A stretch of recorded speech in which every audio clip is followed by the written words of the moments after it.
Сайн байцгаана уу, UB Dance School-ийн багш Темка, мөн партнер Энжи байна. За тэгээд та бүхэндээ Кизамба бүжгийн 2 дахь хичээлийг зааж өгөхөөс өмнө хичээл дээр ямар комбинац хийсэн, ямар тас одууд хийсэн хэдүүлээ эргэн санацгаая.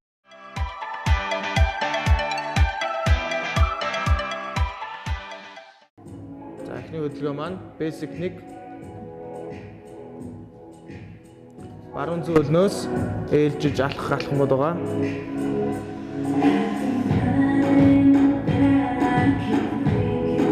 Basic 2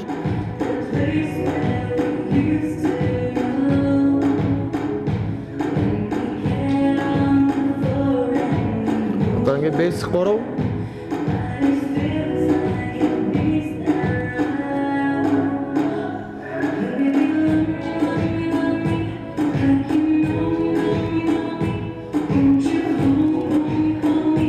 дараагийн хөдөлгөөн сайда буюу сайда төгсгөлд нь шасаа алхам байгаа.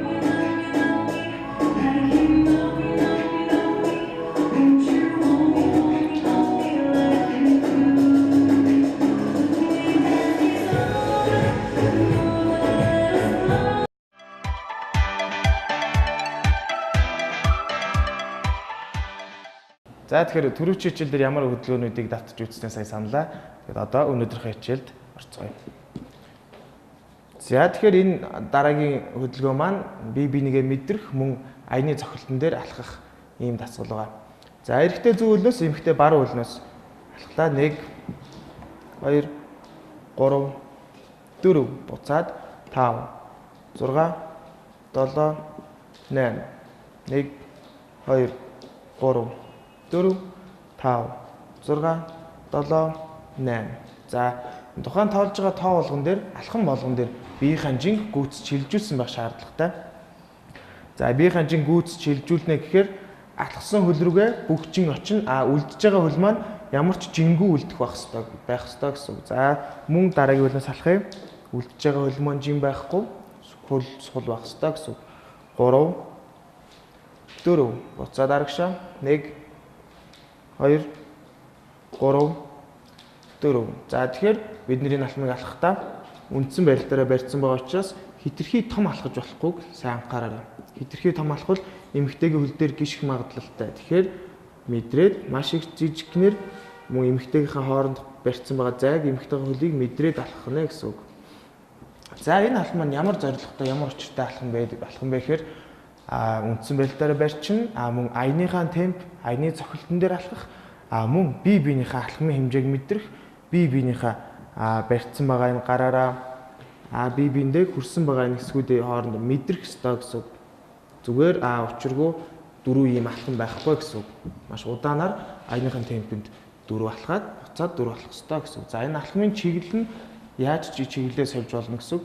Нэг бол зөвхөн нэг шугамар 3 4 5 6 7 эсвэл чигээ сольж болно. 1 2 3 4 5 6 7 8 1 2 3 4 5 6 7 8. За гэх мэтчлэн чигээ өөрсдөө эрэгтэйгийн удирдлагын дагуу чигээ солих боломжтой гэсэн үг. За энэ алхмуудыг 4 ба 8 тоогоор буюу 8 алхмаар хийж болно гэсэн үг. Энэ маань ерөнхийдөө аль болох нүдэ анаад аяа сонсоод аяныхаа темпэнд, аяныхаа цохилтонд, аяныхаа уянгалаг байдлыг сонсоод мэдрээд алхах ёстой гэсэн үг. За ерөнхийдөө бүжгийнхаа үйлдэлийг сайн мэдэрч хийх ёстой гэсэн үг. Ердөөсөө бидний нэг хамгийн ихэн заасан basic 1-тэй адилхан гэхдээ алхамтай 1 2 3 4 5 6 7 8. За тэгэхээр энэ хөдөлгөөнөө хэдүүл аян дээр алхаж үзье.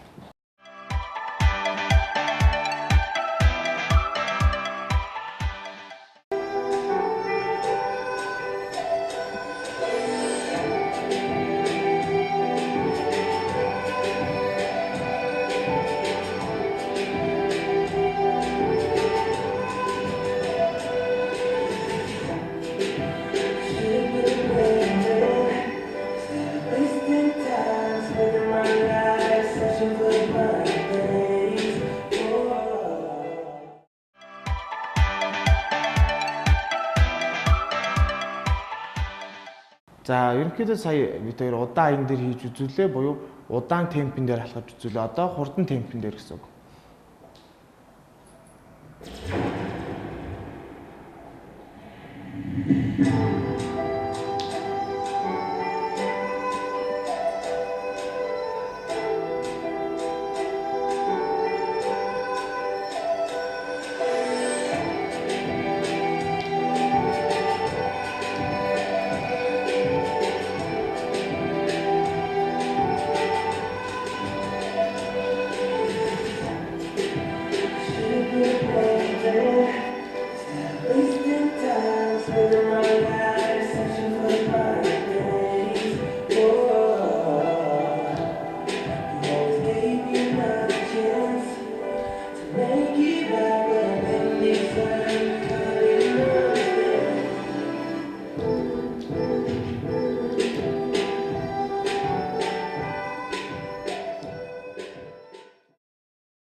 За тэгэхээр саяны хөдөлгөөний хэдүүлээ сурсан байх гэж найдаж байна. За тэгэхээр энэ хөдөлгөөнийг эхлээд ийм гар ийм байдалтай хоорондоо бага зэргийн зайтай байжгаад давтах юм бол илүү хурдан сурах боломжтой гэсэн үг.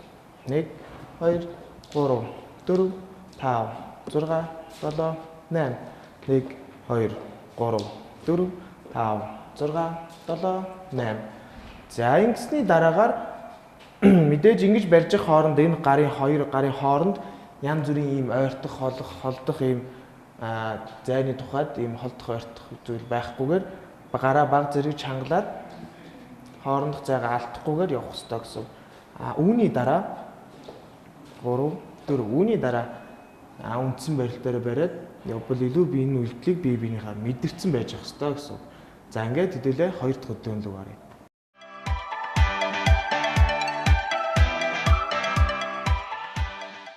За тэгэхээр хоёр дахь хөдөлгөөний маань нэр баунс гэдэг хөдөлгөөн байгаа.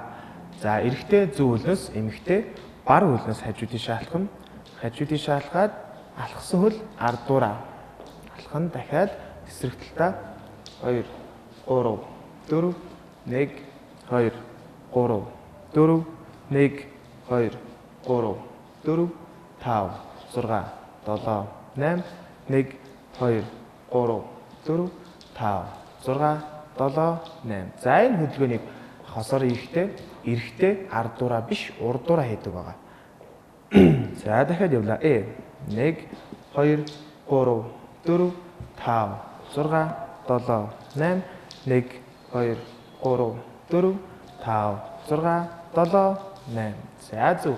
Одоо тооны тухайд гэвэл удаан хийгээд үзье. Амдаа тоолоод хийвэл илүү тоогоо ойлгох хэрэгтэй шүү. За 1 2 3 4 гэдэг тоон дээр удаан барих нь. Дараагийн тоо 5 6 7 8 гэдэг тоон дээр мөн барих нь.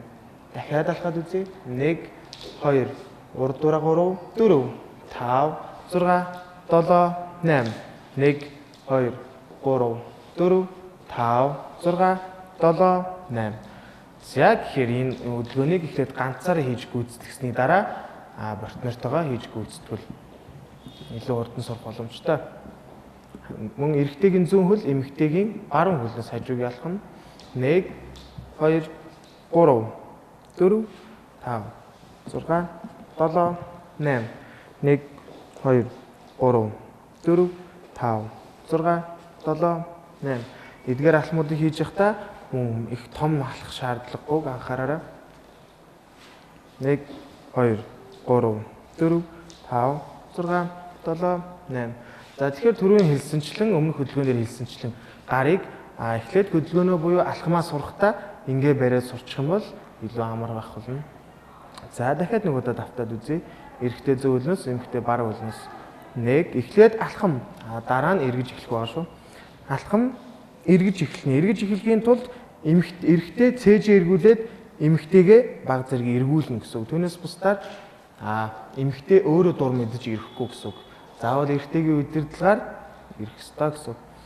1 2 3 4 эхлээд алхна, дараа нь эмэгтэйгээ эргүүлнэ. 3 6 7 8 1 2 3 4 5 6 7 8. 1 2 3 4 5 6 7 8. За тэгэхээр үндсэн байрал дээр хэдүүлээ бүжиглж үзье. Үндсэн байрал дээр мэдээж энэ нөгөө нэг юм солилцсон алтан байгаа учраас яг энэ үйлдэлийг хийхдээ ингэ наалтсан нийлсэн байдлаас бага зэрэг зайтай болох хэрэгтэй гэсэн үг. Тэгээд энэ гар барьсан чигээ алдахгүйгээр барьсан байдлаа алдахгүйгээр байх хэрэгтэй. 1 2 3 4 5 6 7 8. 1 2 3 4 5 6 7 8. 1 2 3 4 5 6 7 8.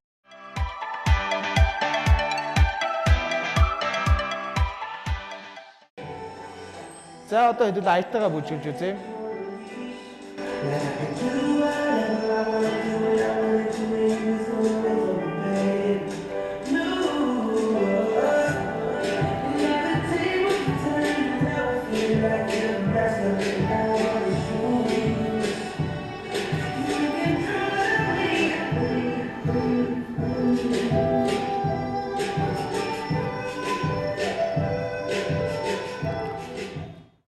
За сая ийм байдалтай гараа барьсан байдалтай бүжиглсэн бол одоо үндсэн барилдаараа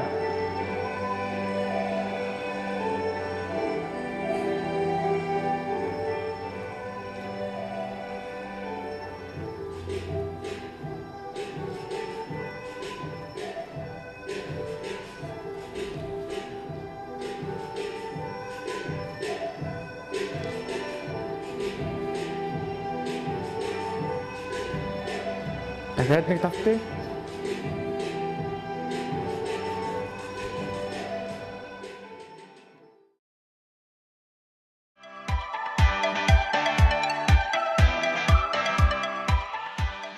За тэгэхээр саяны хөдөлгөөн маань bounce гэдэг нэртэй хөдөлгөөн байлаа. За энэ хөдөлгөөний хөлийн сурсан. Одоо тэгэхээр энэ хөдөлгөөнөөр бас нэг чухал зүйл нь удирдлага байгаа. Эрэгтэйгийн зүүн гарны удирдлага, эмэгтэйгээ эргүүлж байгаа удирдлага. Алхаад төгсгөл дээр нь эрэгтэй бие дагуулад энэ гараа юм сул явуулахгүй гэсэн юм гараараа түлхэхгүй. Тэн дээр нь одоо миний гарны их биеийн хөдөлгөөн эмэгтэй дээр яаж илэрж очиж байгаасаа харцгаая. Энэ удирдлага маш чухал. Энэ удирдлагыг давхар эмэгтэйтэйгээ бүжигтэй хийж үзэж явах хэрэгтэй. Энэ хооронд энэ мэдрэмжийг эмэгтэйдээ өгөх хэрэгтэй гэсэн үг. Магадгүй гараараа ингэх юм бол эмэгтэй өөр үйлдэл хийн.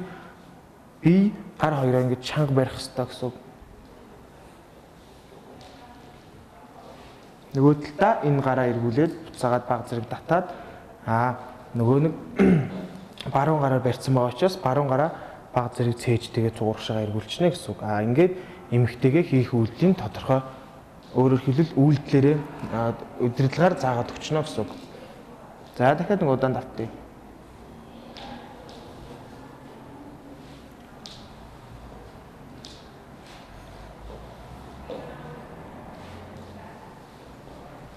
За тэгэхээр та бүхэндээ кизомба 2 дахь хичээл дээр кизомбагийн алхмууд мөн bounce эдгээр үйлдэлүүдийг хийж явахдаа аяа маш сайн зөв сонгоод мөн кизомбагийн зөв аяыг сонгол зүгээр. За мөн хоорондоо жижигхэн алхам мөн маш айжхан тайван нэгнийгээ мэдэрсэн ийм үйлдэлүүдийг хийгээд хамгийн гол нь энэ тухайн бүжгээ аятайгаа хавсарч мэдрүүл илүү ойлгоно гэж та бүхэндээ зөвлөх байна. Ингээд өнөөдрийнхэн давтсан заасан хөдөлгөөнүүдийг хэдүүл аян дээр бүжиглж үзээд энэ удаагийн хичээлийг дуусгая. Ингээд та бүхэндээ амжилт хүсье.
Ингээд та бүхэндээ Кёсомбо бүжиг заасан Темка Энжи хоёроо. Ингээд та бүхэндээ баярлалаа. Баяртай.